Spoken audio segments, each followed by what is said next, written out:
Kabayan, ito po ay para sa may mga blood type O.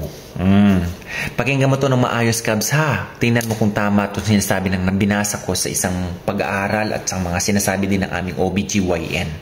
Bilang isang nagtatrabaho dito sa laboratory, kabayan, hindi naman siguro ito coincidental. Okay, dinala sa akin yung dugo, 10, and then 8. Ang blood type nila is O+. So, dalawa lang ang hindi. Lahat O+. Sabi ko, siguro tugma dun sa nabasa ko mga pag-aaral, itanong ko nga ang aming OBGYN.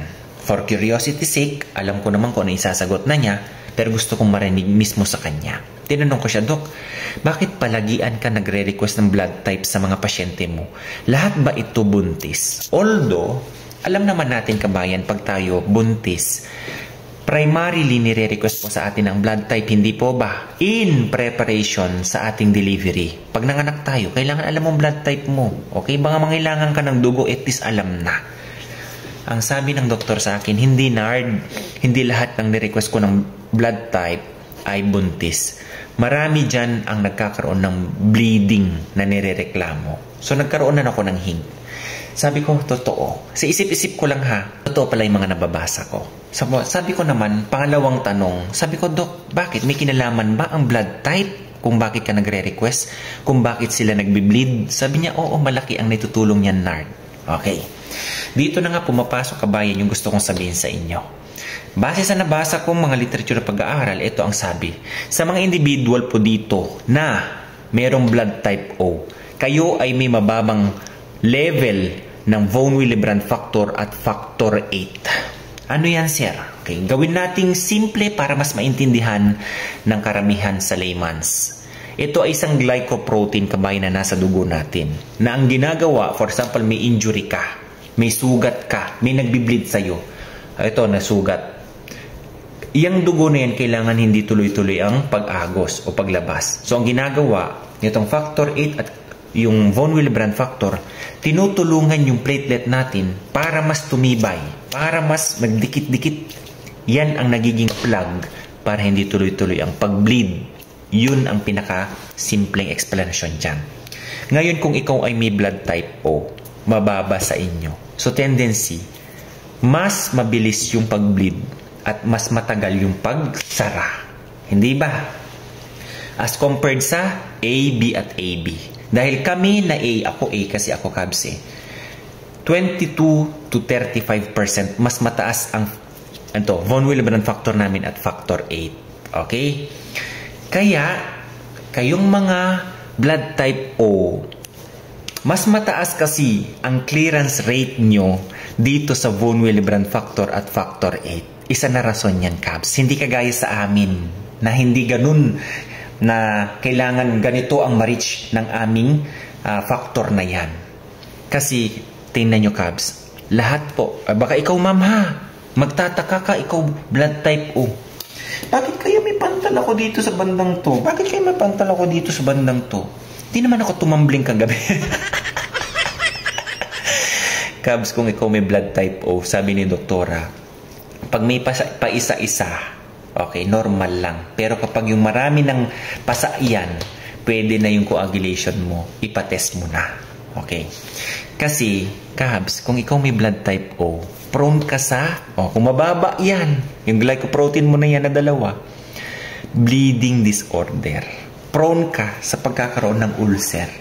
Acids, Kabs, yung pagtaas ng acids dyan. Bakit?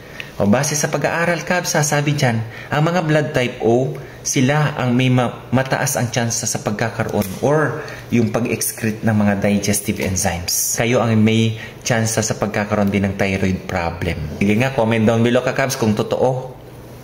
Kaya kayo mga girls, ha, lalo na kung kayo ay buntis, please, mag-ingat po kayo, ha, lalo na kung ikaw blood type O. Kasi kadalasan, sabi ni doktora, yan yung mga mabilis maagasan o makunan. So, ibig sabihin, Kabs, kung sila na may mababang factor 8 at von Willebrand factor, sila yung may mababang tsansa sa pagkakaroon ng sakit sa puso. Sila ang may mababang tsansa sa pagkakaroon ng thrombosis o yung pagbuo-buo ng dugo or clot diyan sa utak at sa puso at sa mga ugat-ugat. Hindi ba? Kung mababa yun, sa atin, 28 hanggang 35% ang tinaas ng ating mga dugo kabayan kung AB or AB tayo. So tayo yung may tsansa sa pagkakaroon ng heart disease. Tsansa sa pagkakaroon ng blood clot as compared sa blood type O. Kaya nire-request ng OBGYN. Correlate hindi. Oo, correlate sila. At okay, tugma din dun sa nabasa kong ibang pag-aaral ng D. Adamo Associates kabayan. Sa totoo lang, sabi doon, ang mga blood type O, meron silang poor performing thyroid. Meron din silang problema sa digestive issues at bleeding. Di ba pare-parehas? So, yun nga, Cubs. Na-share ko lang po ito ha. Dahil dito sa trabaho ko, na-correlate natin yung actual ba na nangyayari sa mga pasyente. Lalo na ito, pasyente ng mga OBGYN sa departamento nila, which is tugma naman. Na sinasabi sa pag-aaral at sa mga literature. Okay? O hindi naman porket sinabi dito sa pag-aaral na to na kayo ay less risk sa pagkakaroon ng sakit sa puso, sa pagkakaroon ng thrombosis o kaya clot sa loob ng inyong mga ugat-ugat. In moderation din kabayan sa lahat ng ini-intake ha. Full dense nutrients at saka kailangan din balanse lahat.